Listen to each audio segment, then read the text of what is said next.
नमस्कार। सारंग हजर। अरे वाह, क्या बात है सारंग, क्या बात है। नमस्कार पवन, नमस्कार।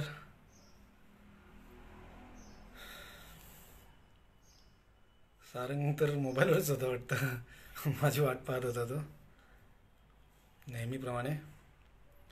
Thank you Sarang, thank you. स्वागत, तुझंही स्वागत. एक 2-3 मिनटं आपण वाट बघूया, काही येणारे येतील. थँक्यू पवन, थँक्यू.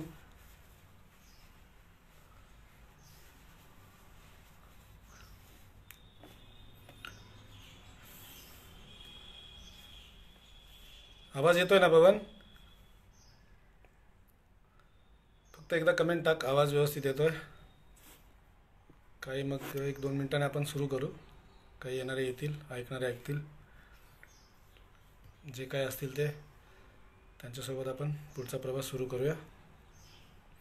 काही वेळ आपण कवितेसाठी देतोय. पवन, सारंग, एकदा फक्त मेसेज टाक, आवाज व्यवस्थित येतोय तो. नमस्कार दत्ता, नमस्कार.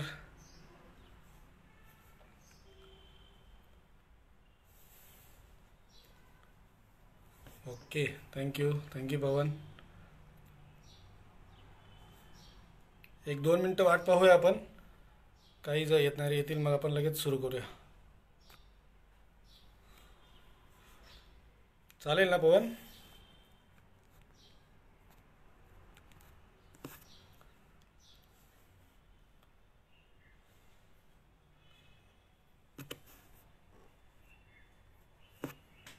काही कनेक्ट होणारे होत राहतील, नंतर येणारेही. घे भरारी साहित्य समूह आयोजित या फेसबुक पेजवरती मला आज पवन कुमारनी निमंत्रित केलं आहे. काही कविता घेऊन तुमच्या पुढ्यात आलो आहे. हे देणे कवितेचे या कार्यक्रमाअंतर्गत जे आत्तापर्यंत काही 10-11 प्रयोग मी केले. काही ज्येष्ठ कवींच्या कविता आणि समवयस्क माझ्या मित्रांच्या काही कविता घेऊन मी हा कार्यक्रम करत असतो. काही माझ्या कविता, असा सगळा एक तास 1.5 तासाचा कार्यक्रम नेहमी करत आलो आहे. त्याच विषयावर, त्याच अनुषंगानं आज बोलावं म्हणून पुन्हा एकदा तुमच्या पुढ्यात उभा आहे. पाऊस वाटेच्या भरवशावर कविता संग्रहातल्या काही न ऐकलेल्या कवितांनी सुरुवात करूया. ओके सारंग, ठीक आहे, करूया. एक आपण थीम ठरवली थोडीशी. काही नव्या कविता, काही ज्येष्ठांच्या काही कविता आहेत. तर त्या काही कविता तुमच्या पुढ्यात ठेवण्याचा प्रयत्न करणार आहे मी. त्या नक्कीच तुम्हाला आवडतील. नाही आवडल्या तरी कळवायला हरकत नाही,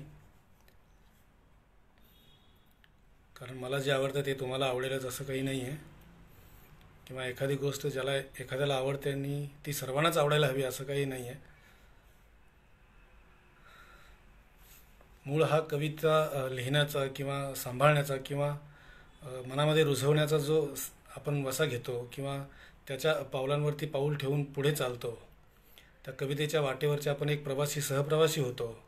आणि एखाद्याला आपण सहप्रवासी म्हणून जेव्हा हात देतो, खरं तर तो प्रवास आनंदाचा प्रवास असतो. नमस्कार ऋषिकेश. तो खरं तर आनंदाचा प्रवास असतो, कारण कविता ही अवगुण कधीच देत नाही. आपल्यातल्या अवगुणांचं निर्मूलन व्हावं यासाठी एक खरं तर कविता असते. हे तर कवितेचं देणं आहे, आपण फक्त निमित्त मात्र. खरं आहे सरंग, कारण कविता ही आपल्यातल्या दुर्गुणांना ठेचत असते नेहमी. त्या दुर्गुणांना दूर ठेवून आपण. नमस्कार, नमस्कार हनुमंता, नमस्कार, नमस्कार. खूप बरं वाटलं आज हनुमंताही आठवणीने आलाय. हा सगळा प्रवास करत असताना ज्या काही कविता मी वाचनात आल्या आणि काही ज्या कविता खूप कार्यक्रमामधून ऐकत आलो, माझे गुरुवर्य प्रशांत मोरे असतील, सुरेश शिंदे सर असतील, अशा त्यांना सोबत घेऊन माझ्या कविताला जितकं जपता येईल तितकं मी जपत गेलो. खरं तर मी प्रशांतदारांच्या कविता असतील, सुरेश शिंदे सरांच्या कविता असतील, यांच्या कवितांना खूप जपलं आहे आधीपासून. ते अभिमानानं आणि स्वाभिमानानं सांगावंसं वाटतं. कारण आपली कविता तर आपल्याला लाडकी असतेच. आपला स्वर आपल्याला हा लाडका असतोच असतो. पण एखाद्याचा दुसऱ्याचा स्वर आपण तितकं प्रेमाने आणि आत्मीयते गरज असते. कारण आपल्या कविते इतकंच दुसऱ्यांच्या कवितेवरतीही जीव लावता आला पाहिजे. धन्यवाद विजय, स्वागत तुझंही. आपण त्या कवितांना जीव लावतो कारण ती कला असेल किंवा तो गुण असेल, तो आपल्या आतमध्येच असतो. तो शिकता येत नाही खरं तर. कोणाच्याही कवितेवरती असं सहजपणे आपण जीव लावत नाही. ती एक कला आहे, ती आतूनच जन्माला येते आणि त्या कलेवरतीही तितकंच आपण नितांतपणाने प्रेम करायला हवं. कारण काय येतं हे सांगता येत नाही आणि आपण नेमकं कुठली कला जोपासायला लागतो हेही आपण ठामपणे सांगू शकत नाही. वयाच्या 5व्या वर्षी आपल्याला एखादी कला जपायला आपण सुरुवात करतो, तर एखाद्या वयाच्या 40व्या 35व्या वर्षी देखील एखादी कला आपण मनापासून जपण्याचा प्रयत्न करत असतो. माझ्या दृष्टीने कविता हा माझ्यासाठी खूप जिव्हाळ्याचा विषय आहे. म्हणून आजपर्यंतच्या ज्या रात्री जागून काढल्या त्या प्रशांतदादांच्या कवितांनी, सुरेश शिंदे सरांच्या कवितांनी, सुरेश शिंदे, प्रकाश होळकर असतील, नाना असतील, अरुण म्हात्रे सर असतील, अशा अनेक दिग्गजांच्या कवितांनी मी ती रात्र जागवत गेलो.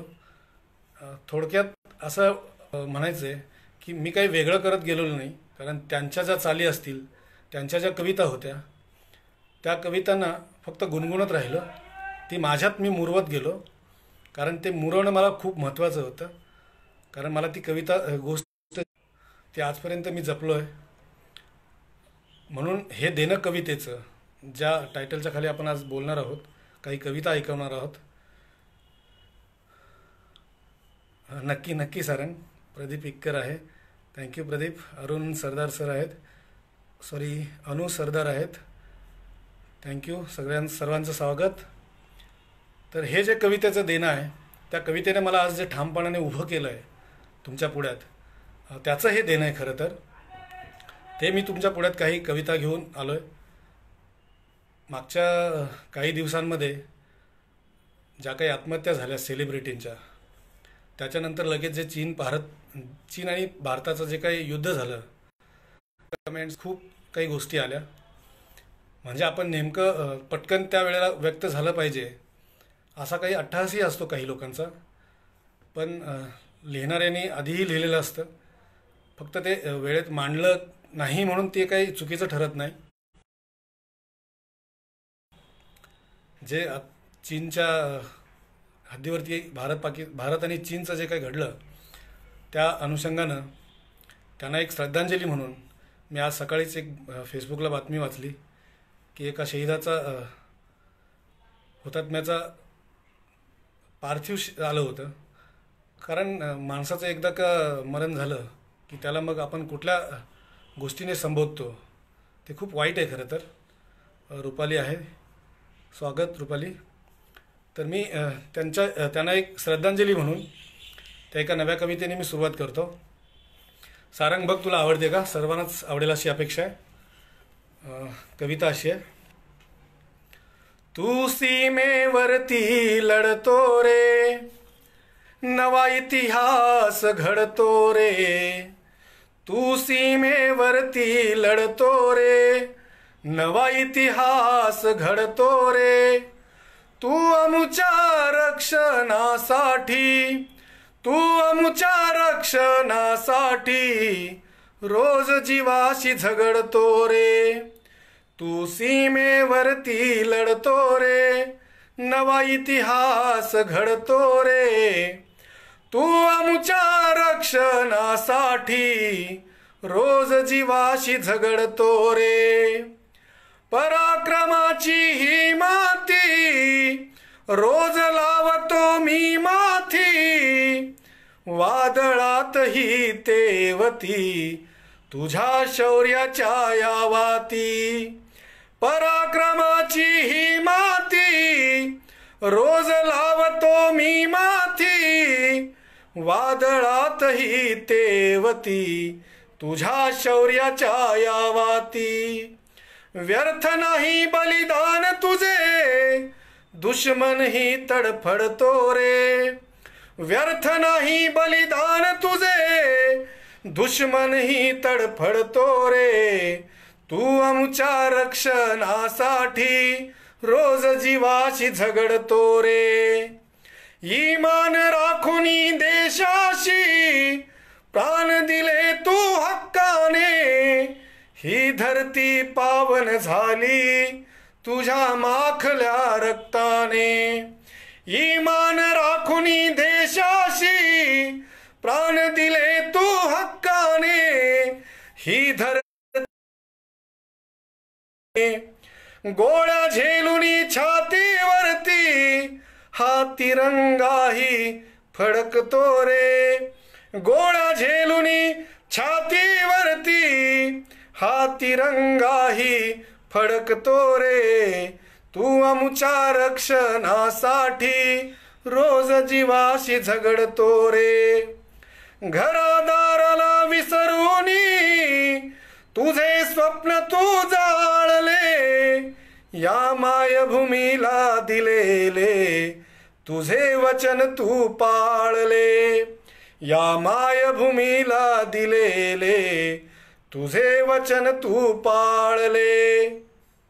लाखो लोकांच्या हृदयात आजही तू धडधडतो रे.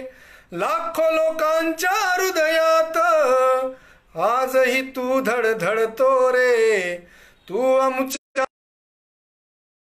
रे. तू सीमेवरती लढतो रे, नवा इतिहास घडतो रे. तू आमच्या रक्षणासाठी रोज जीवाशी झगडतो रे.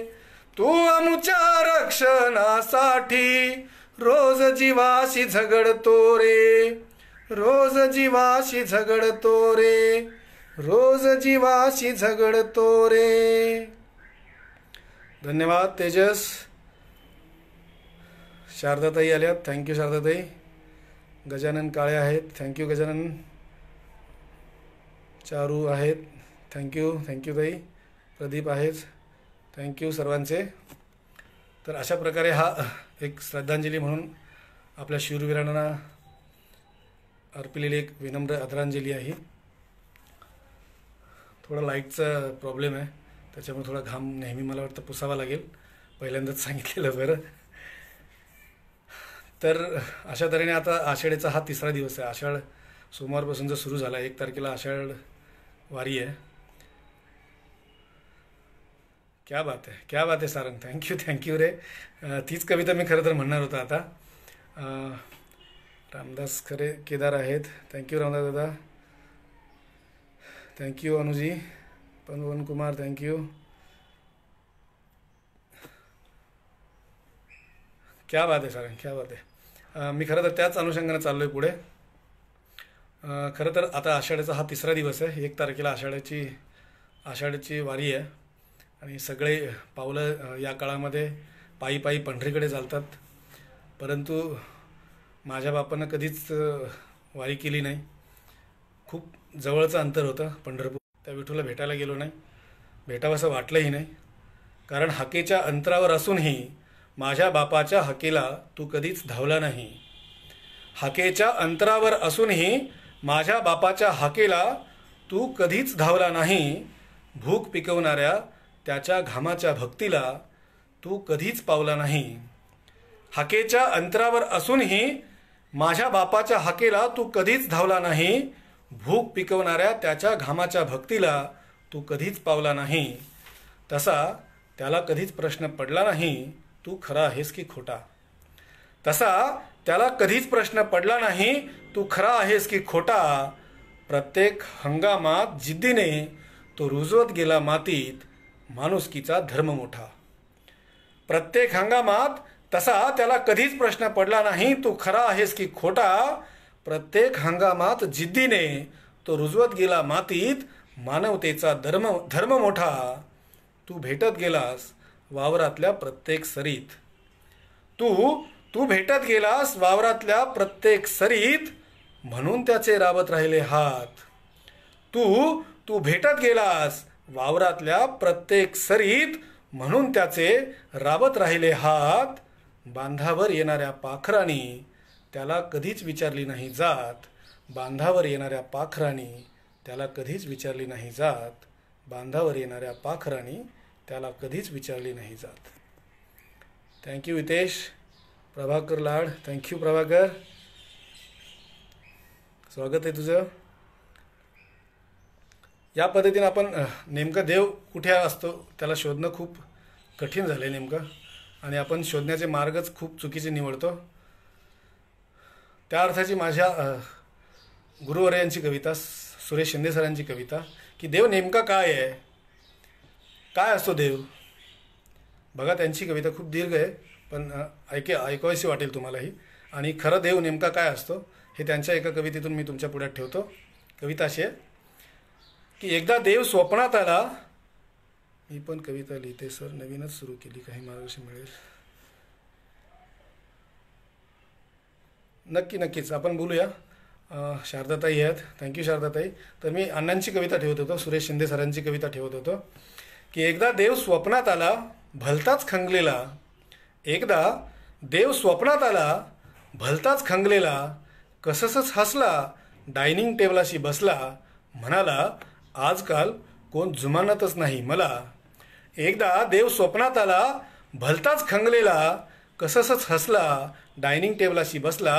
म्हणाला आजकाल कोण जुमानतच नाही मला. मी म्हणालो देवा उपाशी दिसतोस, 2 घास खातोस. मी म्हणालो देवा उपाशी दिसतोस, 2 घास खातोस. चांगलं फ्राय फिश आहे. तसा ताडकन उठला. म्हणाला तुझ्या दारावरचा देव पाहून मी घरात आलो. मी म्हणालो अरे वेड्या तो शो पीस आहे. मी म्हणालो अरे वेड्या तो शो पीस आहे. तसा म्हणाला अवतार कूर्म वराह नरसिंहा. पुढे मीच तर पृथ्वी वाचवली. मी म्हणालो देवा रे पुराणातली वांगी नंतर सोल. मी म्हणालो देवा रे पुराणातली वांगी नंतर सोल. आज अणवस्त्रांच्या विळख्यात आहे ती, वाचवतोस का बोल. तसा म्हणाला अरे नास्तिका तू हे काय मांडलंय. तसा म्हणाला अरे नास्तिका तू हे काय मांडलंय. मी म्हणालो देवा रे तुझ्या आस्तिकाने आजवर काय कमी रक्त सांडलंय. तसा म्हणाला मग गंधटिळा करून देवळात कशाला येतोस. मी म्हणालो रूप पाहता लोचनी सुख रोजचे साजनी. तसा भलताच खुशीत आला. म्हणाला खरंच मी इतका देखणा आहे का रे. तसा भलताच खुशीत आला. म्हणाला खरंच मी इतका देखणा आहे का रे. मी म्हणालो बोंबला तुला कोण पाहतो. तुझ्या देवळात येणाऱ्या अंगणा ललना हेमांगी अप्सरा. मनाचा डोळ्याचा छान होतो निचरा. आणि काय रे तुम्हा सगळ्याच देवांच्या बायका इतक्या देखण्या कशा. बरं बायकोला घेऊन माणसात कधी येऊ नकोस. तसा घुश्यातच म्हणाला काय होईल. मी म्हणालो तुझा कळकट गाभारा सोडून ती पोबारा करेल एखाद्या हिल स्टेशनवर. मी म्हणालो तुझा कळकट गाभारा सोडून ती पोबारा करेल एखाद्या हिल स्टेशनवर. तसा म्हणाला मग कशाला करता यात्रा जत्रा उरुच उत्सव, उचल देव रस्त्यावर बसव. मग तसा म्हणाला कशाला करता यात्रा जत्रा उरुच उत्सव, उचल देव रस्त्यावर बसव. मी म्हणालो देवा रे आमचा संसार म्हणजे नुसताच बैलघाणा. रोज तोच तो बेच उखाणा. लग्न तर असते निव्वळ तडजोड. जसा नाजूक जागेवर उठलेला फोड. फुटतही नाही सुटतही नाही. याचसाठी तर यात्रा जत्रा. पिचलेल्या देहाला पेटवायची मात्रा. देवळात जावे त्या 4 धक्के खावे. देवळात जावे 4 धक्के खावे. तृप्त होऊन यावे ऐसी देहाची आसक्ती. स्पर्श मात्रे मिळे मुक्ती. तसा खवचटपणे म्हणाला तुझीही बायको देवळात येते. तसा खवचटपणे म्हणाला तुझीही बायको देवळात येते. मी म्हणालो मान्य आहे मला. मी म्हणालो मान्य आहे. मनाला ओढ असते आणि त्यासाठी देऊळ एक सवड असते. तसा म्हणाला तुम्हीच ती माणसं जुनं उकरून काढता. मंदिर मशीद तोडता, माणसांचे मुडदे पाडता, देवळापुढे रक्ताचं तळं, मुंडक्यांच्या राशी. मी म्हणालो आमच्या देवा तरी तू उपाशी.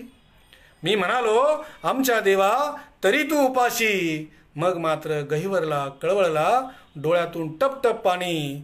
म्हणाला मला नाकारता मग आंधळ्या पांगळ्याला दान का देता. मला नाकारता मग आंधळ्या पांगळ्याला दान का देता. आजाऱ्याला औषध, भुकेलेला भाकर, रानच्या पाखरावर मायेची पाखर. साजीर गोजीर कुणाचंही बाळ, जीवाचा दिवा करून ववाळता. मी म्हणालो देवा रे तिथे सर आमच्या माणुसकीला पाझर फुटतो. तसा चटकन म्हणाला मग मी तुला माणुसकीपेक्षा वेगळा कुठे वाटतो. मी म्हणालो चल तर मग माणुसकीचं मंदिर बांधू. मी म्हणालो चल तर मग माणुसकीचं मंदिर बांधू. तसा नाचला आणि गाईला, टाळ्या पिटीत राहिला. माझ्याही काळजात टाळ्यांचा गजर होतच राहिला. माझ्याही काळजात टाळ्यांचा गजर होतच राहिला. माझ्याही काळजात टाळ्यांचा गजर होतच राहिला. खरं तर हा देव आहे. कालिदास दिनकर आहेत, मांदळे आहेत. थँक्यू सर्वांचं स्वागत पुन्हा एकदा. संध्या भोजाने आहेत, थँक्यू. नीलू मानकर आहेत, दत्ता आहे, शारदाताई आहेत, माझी आई ऐकते, लताई. खरं तर मी थँक्यू दादा, प्रशांत दादा आला आहे आज लाईव्ह ऐकायला. थँक्यू दादा, थँक्यू. हे खरं तर प्रशांत दादा असतील, सुरेश शिंदे सर असतील, प्रकाशदादा होळकर असतील, अरुणदादा असेल, या सगळ्यांचं खरं तर देणं आहे. यांच्या कविता आमच्या कानावरती पडल्या नसत्या तर कदाचित हे कवितेचं देणं माझ्यापर्यंत पोहोचलं नसतं, मला ते सांभाळता आलं नसतं. माणुसकीचं मंदिर बंधू प्रदीप, थँक्यू. खरं तर मी आज आईच्या घरातूनच हा कार्यक्रम करतो आहे. नाशिकला आहे दादा. रेणुताईचं लग्नाच्या निमित्ताने येणं झालं आहे, तर खूप छान माहोल आहे इकडे. पवन कुमार, थँक्यू. अनु सरदार, थँक्यू. थँक्यू सारंग. खरंच अण्णांनी खूप गहिरं लिहिलं आहे, खूप खोलवर लिहिलं आहे. कागदावर काळं करणं इतकं सोपं असतं काय मातीला हिरवं करणं. कागदावर काळं करणं इतकं सोपं असतं काय मातीला हिरवं करणं. तिथं मडं झाकून जीवच वापशावर पेरावा लागतो, तेव्हा कुठे उगवतो हिरवा कोंब. तिथं मडं झाकून जीवच वापशावर पेरावा लागतो, तेव्हा कुठे उगवतो हिरवा कोंब. बाबांनो तुमच्या आकड्यांना आणि अक्षरांना जर का करस आली असती तर माझ्या डिग्रीला वाळवी लागली नसती. मग माझ्या बापानं आत्महत्या का केली असती. मग माझ्या बापानं आत्महत्या का केली असती. इस्टेटीच्या हक्कापायी. नक्की सारंग, नक्की आपण जाऊया. खरं तर काही दिवसापूर्वी आपण फादर्स डेही साजरा केला. म्हणजे देव नेमका कुठे पाहावं आपण. आत्ता आलो आहे मी रेकॉर्डिंग करून. क्या बात आहे दादा, वा.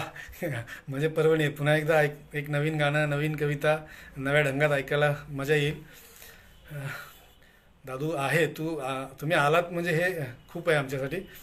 खरं तर काही दिवसापूर्वी फादर्स डे साजरा केला आपण. म्हणजे नेमका आपल्याला फादर कधी आठवतो हे आपण खूप ठळकपणे सांगायला सुरुवात केली. एकाच दिवशी आपण नेमके ज्याच्यामुळे प्रत्येक दिवस असतो त्याचा निमित्त म्हणून एक दिवस आपण त्याच्यासाठी ठरवतो.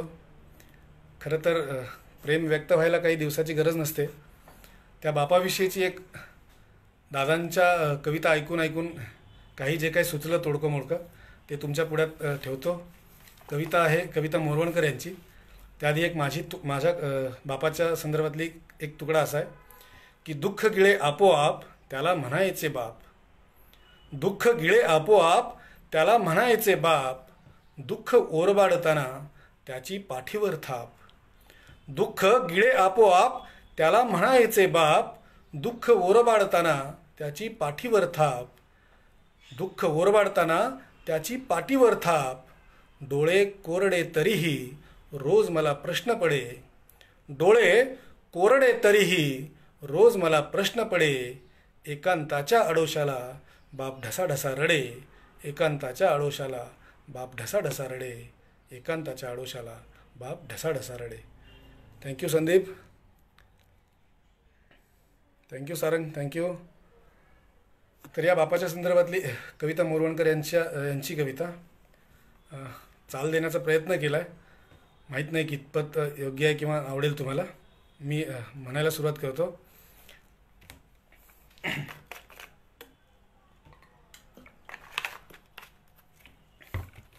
काही शब्द सुंदर असले की त्या कवितांनी चाली तसे चाल येते. कदाचित त्या शब्दांना योग्य असेल अशी चाल आहे की नाही माहीत नाही, पण मी माझ्या पद्धतीनं गाण्याचा प्रयत्न केला आहे. काळजाच्यात जेव्हा काळजीचा जाळ होतो, काळजाच्या आत जेव्हा काळजीचा जाळ होतो, लेकरांसाठीच माझा बाप रे आभाळ होतो, लेकरांसाठीच माझा बाप रे आभाळ होतो, बाप रे आभाळ होतो. काळजाच्या आत जेव्हा काळजीचा जाळ बाप रे आभाळ होतो, बाप रे आभाळ होतो. कोवळ्या वयात जेव्हा सोडून या माय जाते, कोवळ्या वयात जेव्हा सोडून या माय जाते, मायले का जोडणारी बाप तेव्हा, मायले का जोडणारी बाप तेव्हा नाळ होतो, लेकरांसाठीच माझा बाप रे आभाळ होतो, बाप रे आभाळ होतो. पेटतो पोटात माझ्या विस्तवाचा जाळ सारा, माझ्या विस्तवाचा जाळ सारा, भागवाया भूक माझी बाप रान माळ होतो, भागवाया भूक माझी बाप रान माळ होतो, लेकरांसाठीच आभाळ होतो, बाप रे आभाळ होतो. गाळताना घाम येथे मी अशी घायाळ होते, मी अशी घायाळ होते, पाहुनी घायाळ मजला बाप ही घायाळ होतो, पाहुनी घायाळ मजला बाप ही घायाळ होतो, लेकरांसाठीच माझा बाप रे आभाळ होतो, बाप रे आभाळ होतो. कोरडा दुष्काळ बाई घेरतो जगण्यास माझ्या, कोरडा दुष्काळ बाई घेरतो जगण्यास माझ्या, बाप माझा होय तेव्हा नांगराचा फाळ होतो, बाप माझा होय तेव्हा नांगराचा फाळ होतो, लेकरांसाठीच माझा बाप रे आभाळ होतो, बाप रे आभाळ होतो, बाप रे आभाळ होतो, बाप रे आभाळ होतो. थँक्यू साहेबराव पवार, थँक्यू शारदाताई, थँक्यू. माझे बाबाही बघतायत घरातल्या घरात इथे.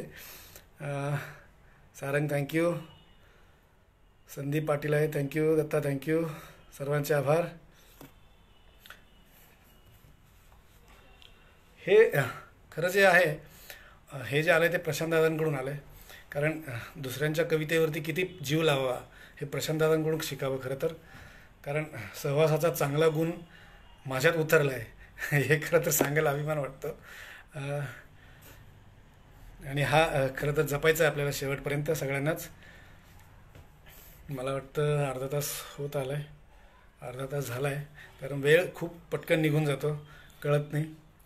या लॉकडाऊनच्या काळामध्ये लिहिलेली एक कविता तुमच्या पुढ्यात ठेवतो. कविता अशी आहे. माझ्या प्रत्येक कवितेला, माझ्या काळजाच्या हुंदक्याला कृतज्ञतेचे स्वर दिलेत प्रशांतदादांनी. त्यातला हा एक स्वर तुमच्यासाठी. या लॉकडाऊनमध्ये लिहिलेली ही कविता आहे. मानसाचा उभा जन्म, मानसाचा काळ, मानसाचा उभा जन्म, मानसाचा काळ, मानसाला मानसाची सावली विटाळ, मानसाचा उभा जन्म, मानसाचा काळ, मानसाला मानसाची सावली विटाळ, मानसाला मानसाची सावली विटाळ. स्पर्श टाळणारी आली महारोगराई, स्पर्श टाळणारी आली महारोगराई, ऊन बांधलेलं काटा टोचलेल्या पायी, ऊन बांधलेलं काटा टोचलेल्या पायी, ऊन बांधलेलं काटा टोचलेल्या पायी, आपुल्याच वाटेवरी पेरलेला जाळ, आपुल्याच वाटेवरी पेरलेला जाळ, मानसाला मानसाची सावली विटाळ. कसे झाले कोरडे हे काळजीचे डोळे, कसे झाले कोरडे हे काळजीचे डोळे, मायेची ठिणगी कशी जीवाला या पोळे, मायेची ठिणगी कशी जीवाला या पोळे, हाकेवर आहे घर अनोळखी नाळ, हाकेवर आहे घर अनोळखी नाळ, मानसाला मानसाची सावली विटाळ. पोरकी झाली घराला काळजाची नाती, पोरकी झाली घराला काळजाची नाती, पेटलेली भूक आग उंबऱ्याच्या माथी, पेटलेली भूक आग उंबऱ्याच्या माथी, ओळखीच्या दारामधी रडावं आभाळ, ओळखीच्या दारामधी रडावं आभाळ, मानसाला मानसाची सावली विटाळ. आपुल्याच हातामध्ये आपुलीच राख, आपुल्याच हातामध्ये आपुलीच राख, दुःख लपवून ऐकू हुंदक्याची हाक, दुःख लपवून ऐकू हुंदक्याची हाक, उगवू दे रोज लख नव्याने सकाळ, उगवू दे रोज लख नव्याने सकाळ, मानसाला मानसाची सावली विटाळ, मानसाला मानसाची सावली विटाळ, मानसाचा उभा जन्म, मानसाचा काळ, मानसाला मानसाची सावली विटाळ, सावली विटाळ, सावली विटाळ. Thank you Sahebrao, thank you, thank you Anuji, thank you श्रद्धाताई, शारदाताई, थँक्यू आई आहे माझी स्मिता गांधी, थँक्यू, थँक्यू सारंगा, व्याख्याते नवनीत यशवंतराव आलेत. नवनीत थँक्यू, स्वागत तुझं. सुभाष मोहिते आहेत ऑनलाईन आत्ता जस्ट. थँक्यू सर्वांचे. 35 मिनटं होत आली आहेत. काही वेळेची मर्यादा आपण पाळूयात. मला वाटतं काही प्रेमकविता ऐकूया, मला असं वाटतं.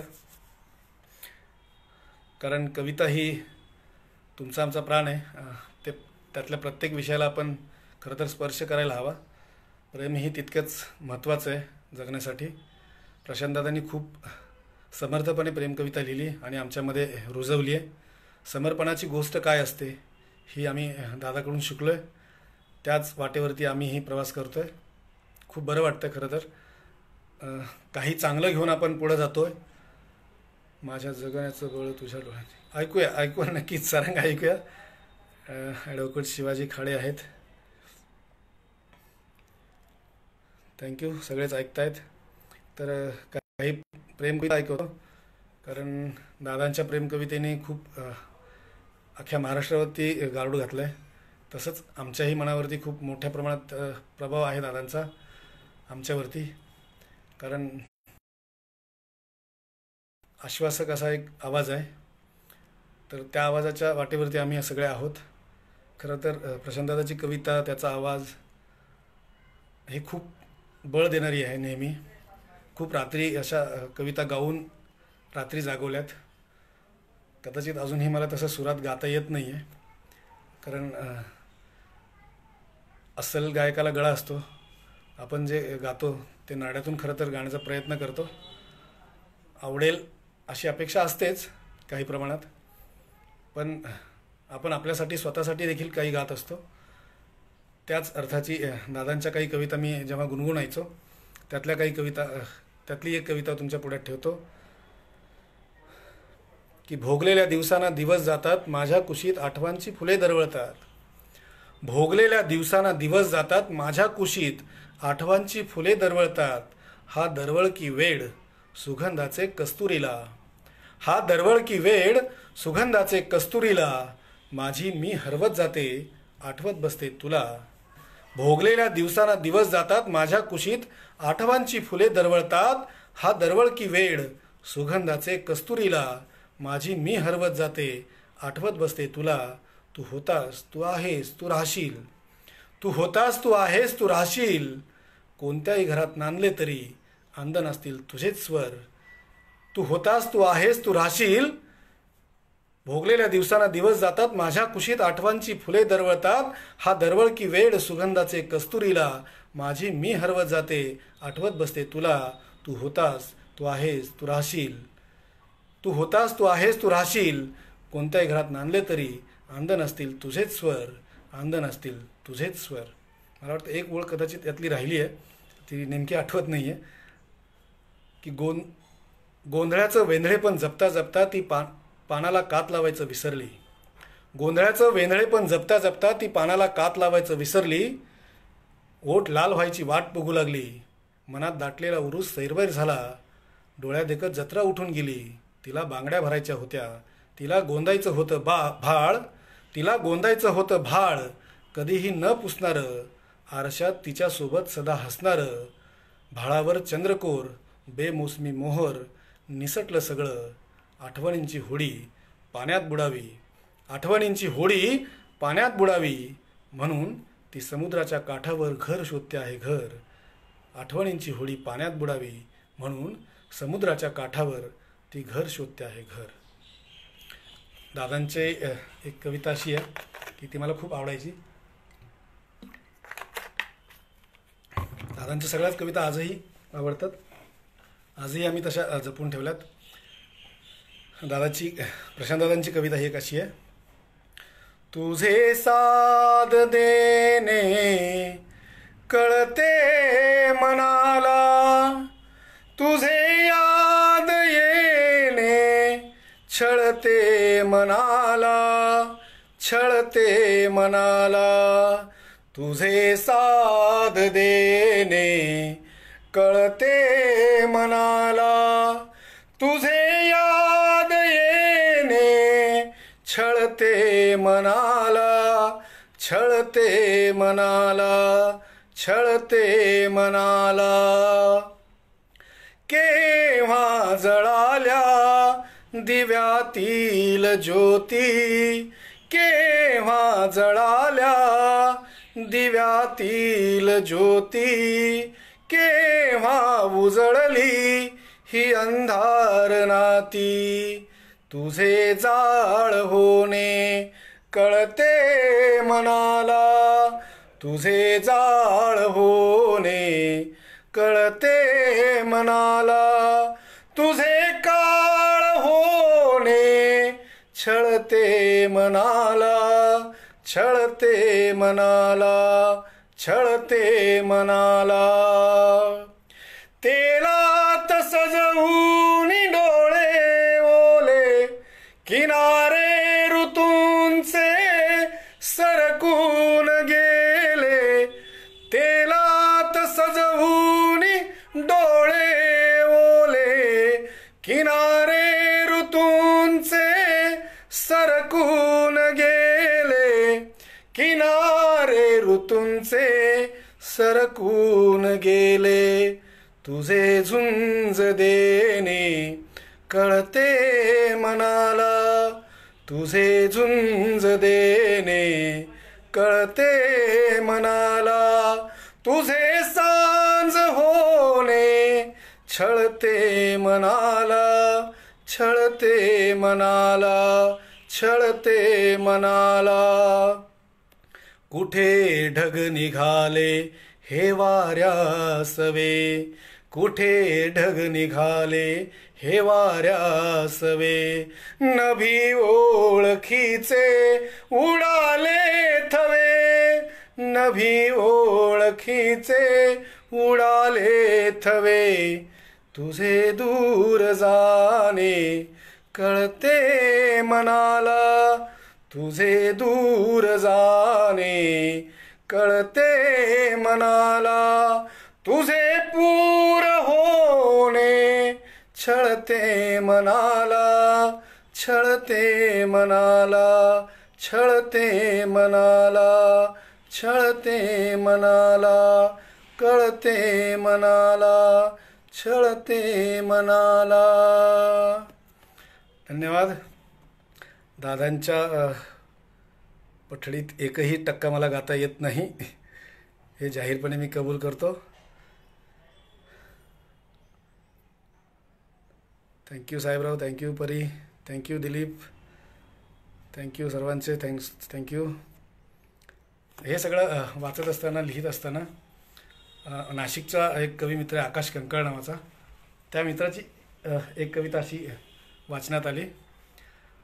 तो असा लिहितो. ठेवल्याने घरी का घरी राहते, ठेवल्याने घरी का घरी राहते.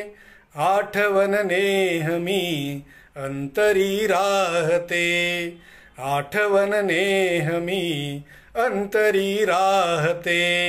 एक डोंगर तुला, एक डोंगर मला, एक डोंगर तुला, एक डोंगर मला. कामध्ये आपुल्या मग दरी राहते, कामध्ये आपुल्या मग दरी राहते. ठेवल्याने घरी का घरी राहते. खोल हृदयातुनी काढले मी तिला, खोल हृदयातुनी काढले मी तिला, खोल हृदयातुनी काढले मी तिला. कातरी अंतरी अंतरी राहते, कातरी अंतरी अंतरी राहते. ठेवल्याने घरी का घरी राहते, ठेवल्याने घरी का घरी राहते. आठवण नेहमी अंतरी राहते, आठवण नेहमी अंतरी राहते, आठवण नेहमी अंतरी राहते, अंतरी राहते. मी पुरवले दुःखाचे डोहाळे या जगण्याच्या हट्टापायी, मी पुरवले दुःखाचे डोहाळे या जगण्याच्या हट्टापायी. तेव्हा पोटूशा स्वप्नांच्या दारात सुखाच्या हंबरल्या गायी, तेव्हा पोटूशा स्वप्नांच्या दारात सुखाच्या हंबरल्या गायी. गणगोत फाटके शिवताना, गणगोत फाटके शिवताना प्रत्येक उसवला टाका, गणगोत फाटके शिवताना प्रत्येक उसवला टाका, काळजातून गहिवरताना कवितेने ऐकल्या हाका, काळजातून गहिवरताना कवितेने ऐकल्या हाका. ह्या खरं तर जेव्हा जेव्हा गहिवरण आलं तेव्हा तेव्हा कवितेनं बोट धरलंय, म्हणून या कवितेसाठीच्या ओळी. सूरज कुठे आलेत? Thank you Suraj, thank you thank you thank you thank you Anuji. Suraj कुठे? विजय आहेच. विजय काय म्हणतोय? विजय विजय विजय म्हणतोय मला पाठवून द्या हे शब्दांनी चाल आपला कविता प्रशांतचा अजून एक सुंदर एपिसोड. ओके ओके, नक्कीच. अरे भरपूर कविता आहेत आपल्याला ऐकायच्या आहेत. चाली दादांकडून खरं तर रेकॉर्डिंग नाही येते तुला. दादांच्या मूळ चालीमध्ये जर ऐकायला मिळालं तर तुझा आवाज आणखीन गोड होईल, सुंदर होईल. याच वाटेवरती जेव्हा चालत होतो तेव्हा काही कविता जेव्हा वाचनात आल्या तेव्हा सुरुवातीला वाचनात जी कविता आली ती माझ्या बहिणीच्या आयुष्याची कविता, कथा सांगणारी कविता होती. त्यामुळे ती मेंदूमध्ये आणि मनामध्ये घट्ट रुतून बसली. आजही थोडी दीर्घ आहे मगासारखी, तर मी ऐकवतो तुम्हाला. आपण समारोपाकडे जाऊया. पवन चालेल ना? काही 2-3 कवितांनी आपण समारोप करूया. Thank you Sahebrao, thank you Sarang. Sahebrao thank you. Sarang नक्कीच ऐकूया, माझ्या जगण्याचं बळ हे ऐकूया. पण माझा मुद्दाम एक प्रयत्न असा आहे की आज थोडं काही नवीन कविता ऐकूया, एखादी 1-2-4 कविता नवीन ऐकवता येतील याचा प्रयत्न करतो आहे मी. Dilip thank you, thank you sir. Dilip sir. Nilesh आला आहे, निलेश वाणी. नमस्कार निलेश. पवन काही मिनटं राहिली आहेत, म्हणजे मला वाटतं 45-50 मिनटं होत आली आहेत. आपण एक 15 मिनटात आपण समारोप करूया. काही 2-3 कविता मी तुमच्या पुढ्यात ठेवतो आणि मग थांबतो. कारण पवन असेल आत्तापर्यंतच्या का 7-8 ग्रुपवरती मी जे लाईव्ह येता आलं मला, ते खरं तर कवितेचं देणं आहे. आज पण फरमाईश आपण राहतील का? नाही नाही सारंग, मी तुझी फरमाईश पूर्ण करूनच संपवेन पाहिजे, तर काळजी नको करू. खरं तर हे कवितेचं देणं आहे. थोडा वेळ शिल्लक घेतला तरी चालेल. ओके, हरकत नाही पवन. कारण हे कवितेचं देणं आहे. खरं तर हे कवितेचं बोट धरून आपण पुढे जाऊया. कारण कविता मला वाटतं काय शिकवते, काय देते कविता. कारण मी आत्तापर्यंत जे शिकलो आहे कवितेकडून ते खूप, मला असं वाटतं की आपल्यातला दुर्गुण मारण्याचं सगळ्यात मोठं औषध कुठलं असेल तर ती कविता आहे. घरामध्ये आई आहे, बाप असेल, बहीण भाऊ असतील. खरं तर आपल्या घरातली आई एक कविता आहे, बाप कादंबरीसारखा आहे, बहीण भाऊ ही कथेसारखी आहेत. खरं तर आपण त्यांची डोळे वाचायला शिकूयात, त्यांचे दुःख वाचायला शिकूयात, त्यांचं सुख वाचायला शिकूयात, त्यांच्या अडीअडचणी वाचायला शिकूयात आपण. तर कविता खऱ्या अर्थानं लोकांपर्यंत पोहोचेल, लोकांची होईल आणि मोठी होईल आपोआप. त्या अर्थाचं, त्या अनुषंगानं ही जी वाटचाल सुरू आहे आपली, माझी जी वाटचाल सुरू आहे, त्या वाटेवरती जेव्हा मी कविता वाचत होतो, ऐकत होतो, तेव्हा एक कविता माझ्या वाचनात आली. लातूरचे कवी भारत सातपुते नावाच्या सरांची कविता ही. त्यावेळी ऐकली, वाचली आणि ती एक डोक्यामध्ये राहिली आणि मनामध्ये भिनत राहिली सारखी ती. कारण माझ्या बहिणीच्या आणि प्रत्येकाच्या एका बहिणीची ही कविता आहे, बहिणीच्या आयुष्याची कविता आहे. खरं तर कविता अशी आहे की आज बघाया तुला येणार आहे तवा शेजारची नवी नवी साडी घाल, पाहुणे बघून गेल्या गेल्या लगेच आणून देते म्हण, नंतर दुसरे बघाय आल्यास पुन्हा मागा येते म्हण. आज बघाय तुला येणार आहे तवा शेजारची नवी नवी साडी घाल, पाहुणे बघून गेल्या गेल्या लगेच आणून देते म्हण, नंतर दुसरे बघाय आल्यास पुन्हा मागा येते म्हण. कानात आता घालतेस काय, सोन्याचं कोण देईल कसं, एक कर पाहुणे तुला बघताना दोन्ही कान डोक्यावरल्या पदराखाली झाकून घे. सारेच पाहुणे सारखे असले तरी याही पाहुण्यांचे दर्शन तू वाकून घे. पाहुणे जरी डावे असले तरी बैठकीतल्या पाठावर पाय तुझा उजवा टाक. पाहुणे जरी डावे असले तरी बैठकीतल्या पाठावर पाय तुझा उजवा टाक. पाय इतका नाजूक टाक की साधा चांदीचा पैंजण नसलेला पायाचा घोटा देखील पाहुण्यांना दिसणार नाही. म्हणजे आपल्या गरिबीला अगोदरच पाहुणा हसणार नाही. तो बघ पाहुणा आला, बोलावल्याशिवाय बाहेर येऊ नकोस आणि विचारलेल्या प्रश्नाला उत्तर द्यायला भिवू नकोस. तशी तुला पाहुण्यांची आणि पाहुण्यांच्या प्रश्नांची बरीच सवय जडली आहे. एवढे पाहुणे बघून गेले तरी या पोरीचा प्रश्न कसा मिटत नाही, म्हणून कित्येक वेळा शेजारची बाई रडली आहे. एकदा पोराचा बाप येतो, बघून जातो, पुन्हा पोराची माय येते, बघून जाते, नंतर पोरगं येतं, बघून जातं, शेवटी उरले सुरले पाहुणे येतात. सारे सारे असे अचानक येतात, एका पोरीला एवढे बघून जातात. एका पोरीला एवढे बघून जातात, केवळ बघायला आलेले पाहुणे कर्जबाजारी करून जातात, मजुरीवरल्या चुलीला असे आजारी पाडून जातात. निरोप पुन्हा धाडतो म्हणतात, निरोप पुन्हा धाडतो म्हणतात. निरोप येईपर्यंत मन तर कशात रमत नाही. भावकेचे तर रोजच विचारतात. एवढे पाहुणे बघून गेले तरी तुमच्या पोरीचं अजून कसं काय हो जमत नाही. 8-10 पाहुणे बघून गेले, त्यातल्या काहींनी येताना गावच्या शिववर आमची ऐपत विचारून घेतली. त्यांचं इकडून तिकडून नातं लागलं. तसा भरल्या बैठकीतून एक पाहुणा आलोच म्हणून शेजारी गेला. खानदानचा इतिहास विचारला. पुन्हा बैठकीत येऊन सारं काही पटलं म्हणाला. पैसे द्या, सोनं द्या, लग्नही करून द्या, नाही तर मग तुटलं म्हणाला. सारेच पाहुणे असे भेटताना एका तरी पाहुण्यांशी जुळवून घ्यावे लागते. पोरीच्या संसारासाठी सारे आयुष्य असे उगाळून द्यावे लागते. नवीन नवीन 4 दिवस सणावाराला पोरीला माहेरी आणावं लागतं. जर बापाच्या गरिबीपणामुळं आणायचं राहून गेलं तर बाप भलता दरिद्री दिसतोय, या तिच्या जखमेवर मीठ चोळून घ्यावं लागतं. पोरगी कधी अशी अचानक माहेरी आली तर काळजात कसं धस्स होतं. सरणावर प्रेत जाताना बघणाऱ्याला कसं होतं, अगदी अगदी तसं होतं. भावकीने हसू नये, लग्न झालेल्या पोरीने जास्त दिवस माहेरी असू नये. भावकीने हसू नये, लग्न झालेल्या पोरीने जास्त दिवस माहेरी असू नये. या तिच्या इज्जतीसाठी सावकारची बेइज्जत सोसून तिच्या सासरचे चोचले पुरवावे लागतात. पोरीला सासरी निरोप धाडताना तिच्या दुसऱ्या भेटीसाठी काही अश्रू उरवावे लागतात. जेव्हा त्या पोराला पोरगी होते तेव्हा तो तिच्यासाठी मुलगा शोधत असतो. पुन्हा बैठका होत असतात, पुन्हा निरोप ऐकत असतो. त्या बैठकीतले सारेच पाहुणे कुठल्या तरी पोरीचे बाप असतात. पण हे बापच कसे, हुंड्याचे विष पेरणारे साप असतात. हुंड्याचे विष पेरणारे साप असतात. हुंड्याचे विष पेरणारे साप असतात. धन्यवाद अनुजी, धन्यवाद सारंग, धन्यवाद सूरज, शारदाताई धन्यवाद. जयश्री देशमुख, लग्न म्हणजे दुनियाचा मोहक बाजार. खरं आहे, हे सगळं आपणच मांडतो. खरं तर त्याची मोडायचं असेल तर त्याची सुरुवात आपल्याकडूनच व्हायला हवी. खरं तर काही कविता दीर्घ यासाठी लिहिल्या जातात कारण त्या काही छोट्या कवितांमध्ये सांगता येत नाही सगळं, म्हणून कदाचित ही दीर्घ कविता होती.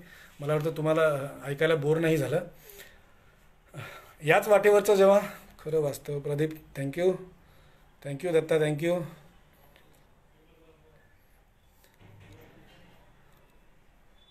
हे सगळं तुमच्या आमचं लहानपणाचं जगणं आहे. बहिणीचं जे आपण बघतो सगळं, ते सगळं आपलं तुमचं आमचं जगणं आहे. मला वाटतं ज्या कवितेमध्ये तुमचं आमचं जगणं असतं ती कविता खरं तर आपली वाटते, आपल्या जवळची वाटते. खरं खरं. थँक्यू विजय, थँक्यू. त्या हुंड्याबळीवरची एक माझी कविता तुमच्या पुढ्यात ठेवतो. कविता अशी आहे. विझून जाती गर्भात रोज मुक्याने चुली ग, हुंड्याच्या या दावणीला कुणी बांधल्या मुली ग. हुंड्याच्या या दावणीला कुणी बांधल्या मुली ग. मखमली पावलांची ही वाट का सुनी सुनी, तिचं वाढण पोटात उभ्या जन्माची पाहुणी. तिचं वाढण पोटात उभ्या जन्माची पाहुणी. मना मनाच्या अंगणी दरवळू द्या वेलीला. मना मनाच्या अंगणी दरवळू द्या वेलीला. दोन जीवाची सावली जाळू नकार लेकीला. दोन जीवाची सावली मारू नकार लेकीला. विझून जाती गर्भात रोज मुक्याने चुली ग, हुंड्याच्या या दावणीला कुणी बांधल्या मुली ग.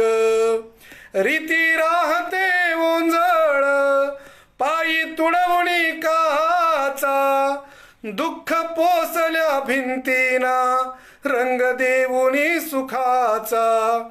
दुःख पोसल्या भिंतीना रंग देऊनी सुखाचा.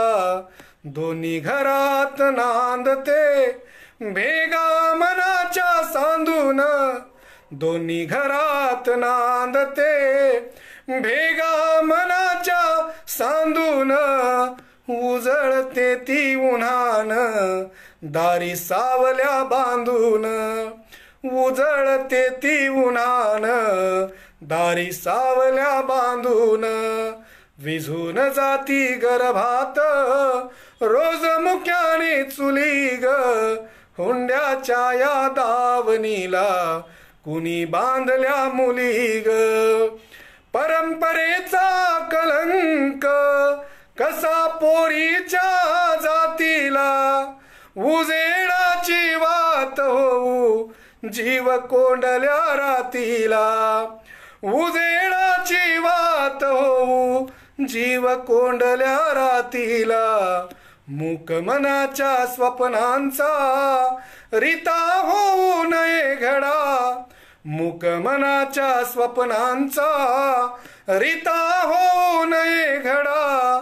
वेली फुलांच्या ओटीत चला पेरू नवा लढा, वेली फुलांच्या ओटीत चला पेरू नवा लढा. विझू नयेत गर्भात पुन्हा मुक्याने चुली ग, विझू नयेत गर्भात पुन्हा मुक्याने चुली ग. दावणीला बांधलेल्या चला सोडवू मुली ग, दावणीला बांधलेल्या चला सोडवू मुली ग, चला सोडवू मुली ग, चला सोडवू मुली ग. धन्यवाद शारदाताई, सूरज धन्यवाद, चारूजी धन्यवाद, दत्ता धन्यवाद, खूप खूप धन्यवाद सर्वांचे.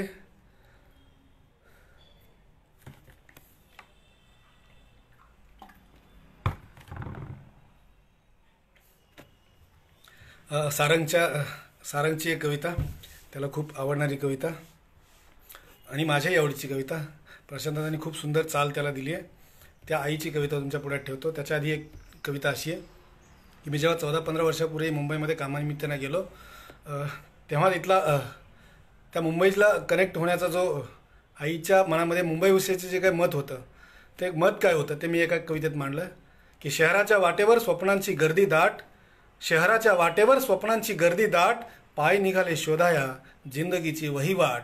लहानपणी आई म्हणायची पोरा शहर नावाचं गाव लय मोठं, तिथं माणसासकट सगळं जगणं खोटं. लहानपणी आई म्हणायची पोरा शहर नावाचं गाव लय मोठं. सुरुवातीच्या पहिल्या मिनिटापासून सारंग आपल्यासोबत आहे, त्याची तेवढी फरमाईश घ्या सर. नक्की नक्की नक्की, नाही तर मला सारंगचा परत नंतर मॅसेज आणि कॉल येईल.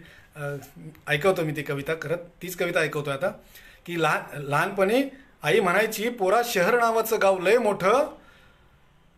रामकृष्ण चंद्रापुरे आहेत, थँक्यू, स्वागत तुमचंही. खरं खरं पवन आपण ऐकूया.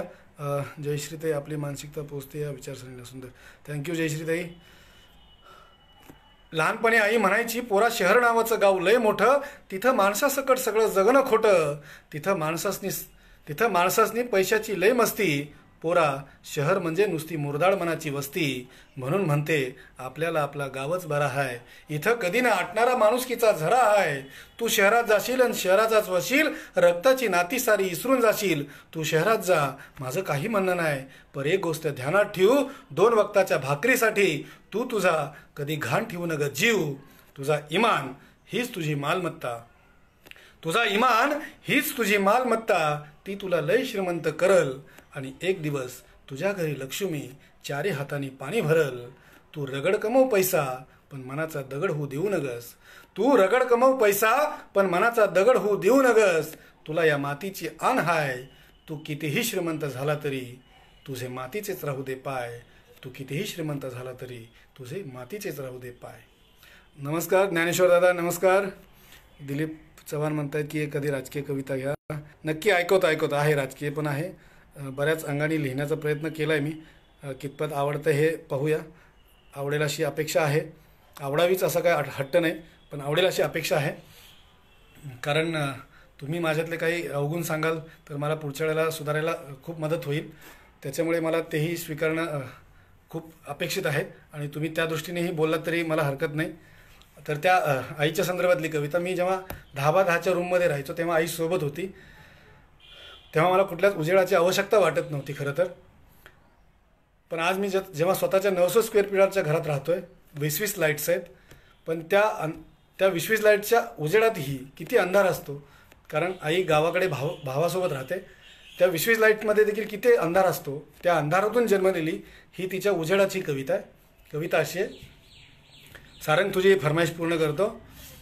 माझ्या जगण्याचं बळ तुझ्या डोळ्यांची करुणा, माझ्या जगण्याचं बळ तुझ्या डोळ्यांची करुणा, लाख दिव्यांचा महाल आई तुझ्या विण सुना, लाख दिव्यांचा महाल आई तुझ्या विण सुना, आली फुलून फुलात गंध लेऊन मातीचा, आली फुलून फुलात गंध लेऊन मातीचा, ज्योत जळाली देवारी जन्म घेऊन वातीचा, नाही मिळाली उसंत तुझ्या राबल्या हाताना, नाही मिळाली उसंत तुझ्या राबल्या हाताना, उभी जिंदगी चालली चिंध्या बांधून पायाना, उभी जिंदगी चालली चिंध्या बांधून पायाना, कशी मागावी भाकर भूक लागल्या तव्यानं, कशी मागावी भाकर भूक लागल्या तव्यानं, माय पेटते आतून रोज जळते नव्यानं, माय पेटते आतून रोज जळते नव्यानं, जळताना देहभर साऱ्या उजेडाच्या खुणा, बांध बांधून डोळ्यांना माय उभी ताट पुन्हा, बांध बांधून डोळ्यांना माय उभी ताट पुन्हा,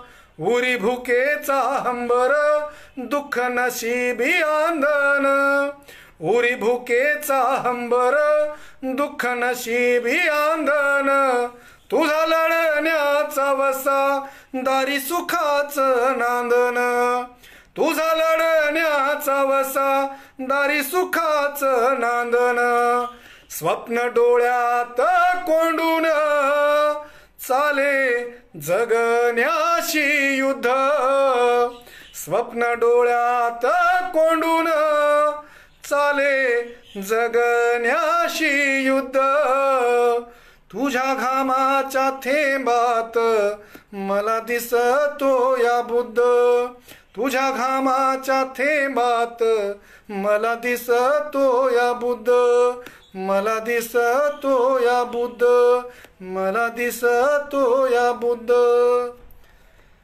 मी ऐकलेली आपली सर्वात पहिली कविता याच कविता. Thank you Datta, thank you. स्वाती तेली आई आई असते. Thank you Swatiji. Suraj thank you. Sahebrao thank you. जयश्रीताई थँक्यू. रेश्मा जांभळे आहेत. थँक्यू रेश्माजी. त्यांची आवडती कविता आहे. सॉरी, थोडं बोलता बोलता कधी कधी असं होतं. माय पेटते आतून रोज तळतं नवीन. साहेबराव थँक्यू. सूरज थँक्यू. सारंग काय बोल परत काय आणखीन. मी सुद्धा. अच्छा अच्छा, ओके ओके. समारोपाकडे जाऊया आपण. 1-2 कविता तुमच्या पुढे ठेवतो आणि मग समारोप करूया.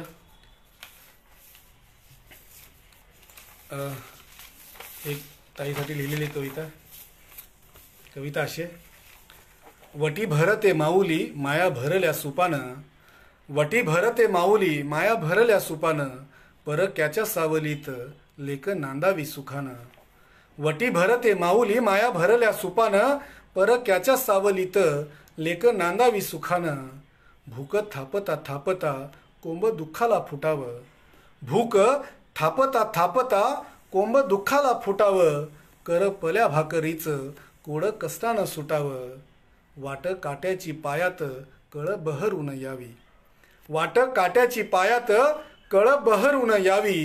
काळजाच्या वेलीला तू फुल होऊन फुलावी, काळजाच्या वेलीला तू फुल होऊन फुलावी.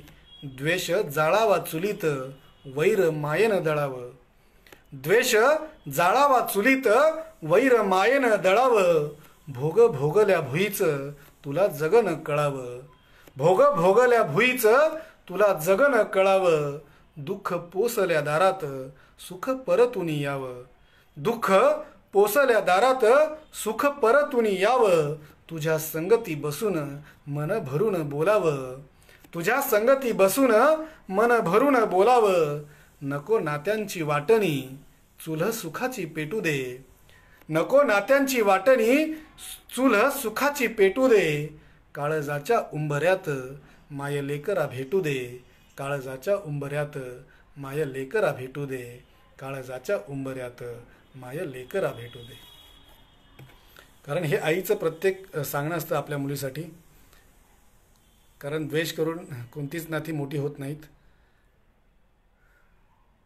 म्हणजे कुठल्याही कलेचा असेल किंवा कुठल्याही माणसाचा असेल, द्वेष करून तुम्ही स्वतः मोठे होऊ शकत नाहीत. कविता ही फक्त आणि फक्त प्रेम पेरायला शिकवते, प्रेम लिहायला शिकवते.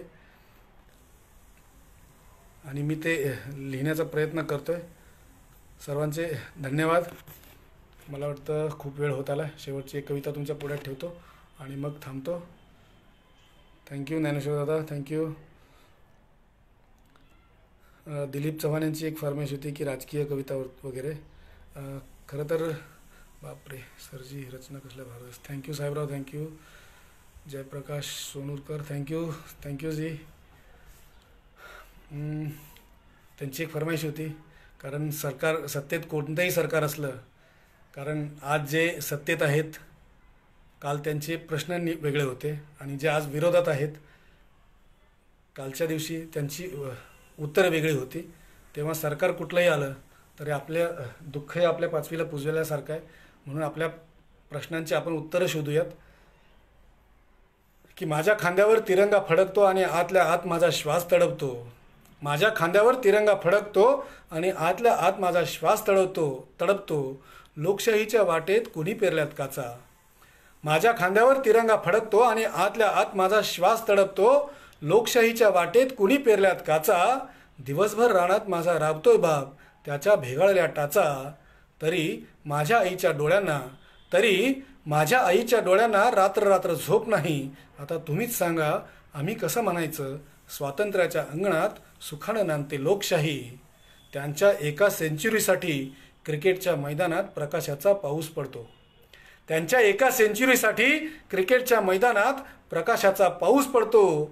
आणि इथे माझा भाऊ एका वापशासाठी रोज नुसता अंधार तुडवतो, आणि इथे माझा भाऊ एका वापशासाठी बारमाही रोज नुसता अंधार तुडवतो.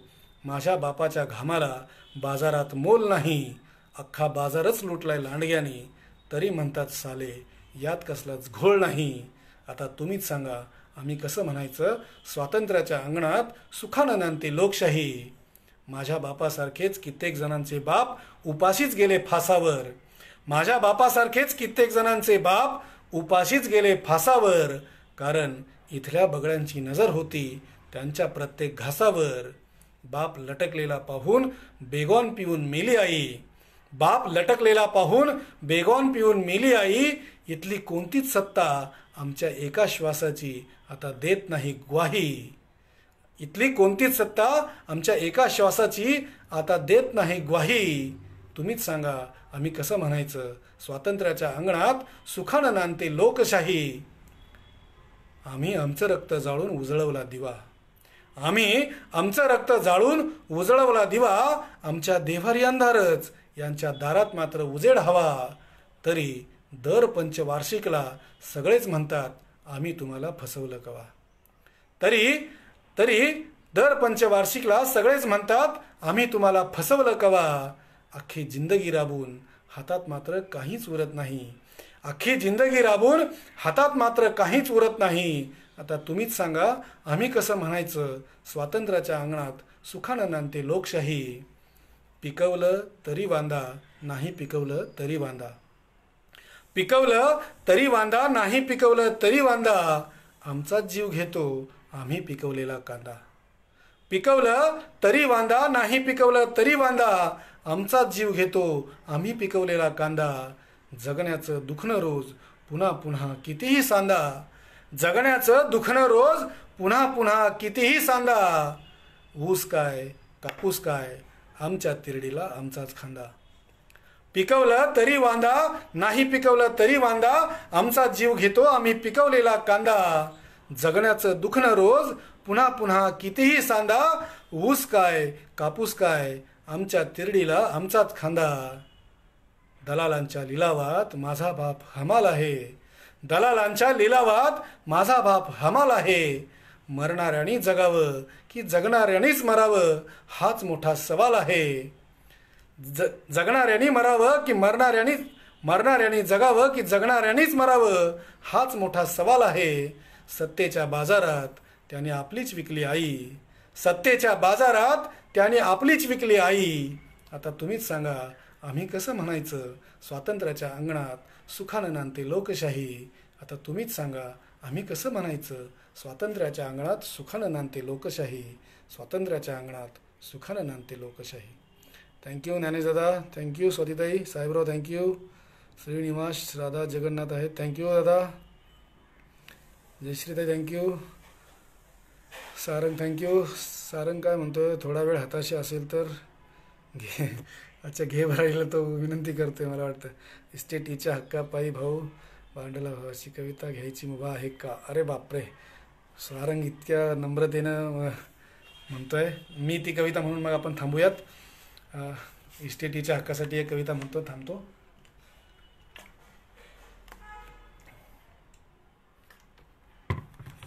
कारण मुळात कविताच ही तुमच्यामध्ये नम्रता पेरत असते. ती नम्रता तुम्ही कशा पद्धतीने सांभाळता त्याची वाढ कशा पद्धतीने करता हे तुमच्यावरती अवलंबून असतं. जर ती नम्रता तुमचे निस्वार्थी असेल कार्यकर्त्यांनी कविता ऐकवायला हवी. Great sir.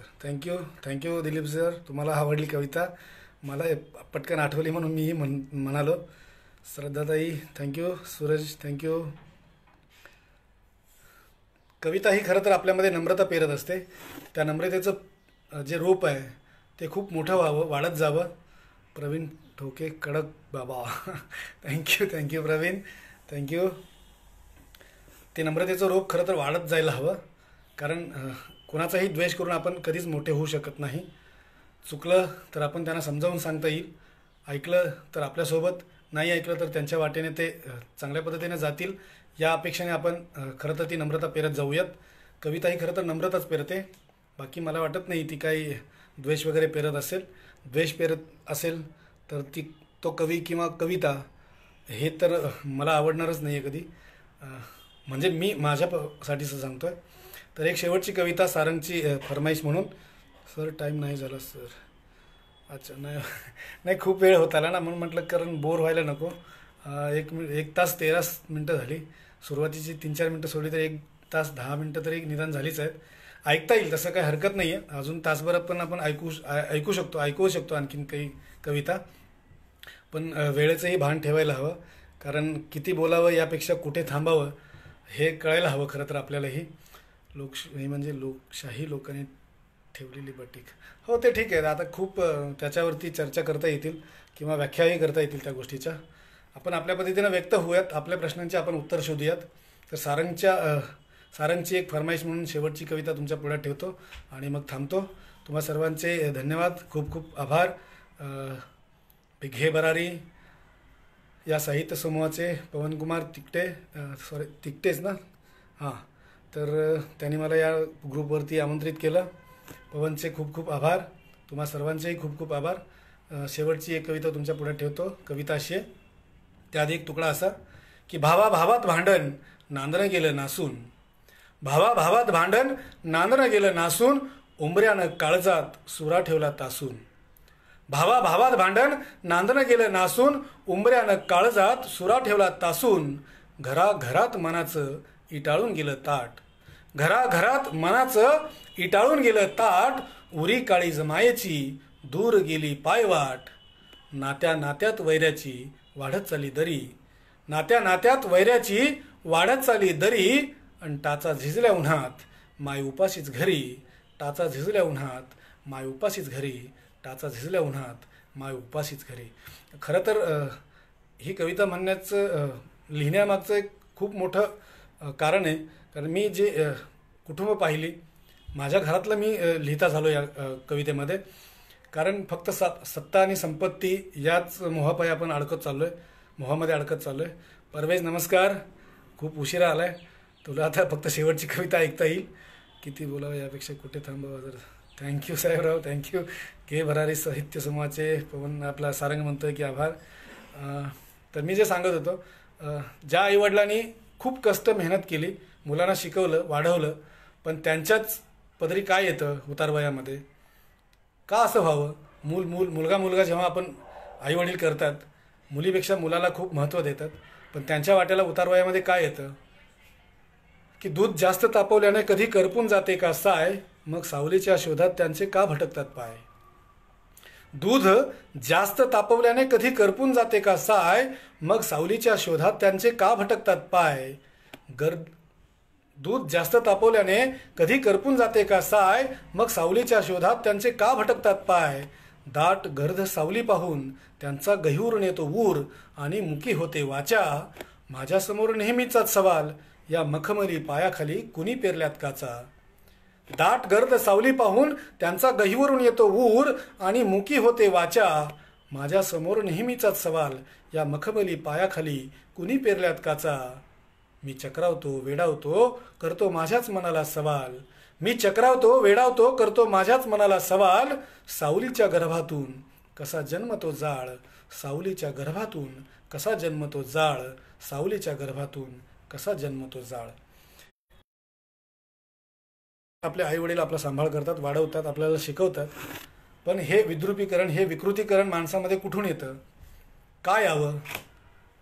इस्टेटीच्या हक्कासाठी भाऊ भांडला भावाला, इस्टेटीच्या हक्कासाठी भाऊ भांडला भावाला, वाटे घराचे करून गेले परक्या गावाला. हो वाटे घराचे करून गेले परक्या गावाला.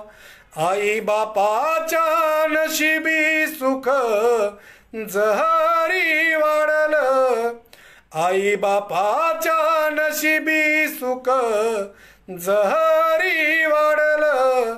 पोटच्याच लेकरानी घराबाहेर काढलं, पोटच्याच लेकरानी घराबाहेर काढलं. मधाळल्या काळजाचे कडू कडू झाले दिस, मधाळल्या काळजाचे कडू कडू झाले दिस, मधाळल्या काळजाचे कडू कडू झाले दिस. सुखाच्या या जिभेवरी कुणी कालवले विष, सुखाच्या या जिभेवरी कुणी कालवले विष. नात रक्ताच नासल रडे मुक्याने अंगाई, नात रक्ताच नासल रडे मुक्याने अंगाई. वेड लागल बापाला भीक मागे रोज आई, वेड लागल बापाला भीक मागे रोज आई. दाट सावलीच्या दारी वांज झाली माया सारी, दाट सावलीच्या दारी वांज झाली माया सारी. कुणी मनाच्या मातीत बीज पेरले विषारी, कुणी मनाच्या मातीत बीज पेरले विषारी, बीज पेरले विषारी, बीज पेरले विषारी. धन्यवाद तुम्हा सर्वांचे. पुन्हा एकदा धन्यवाद. घे भरारी साहित्य समूह, पवन आणि तुम्हा सर्व रसिकांचे थँक्यू. सर्वांचे आभार. थांबतो. धन्यवाद.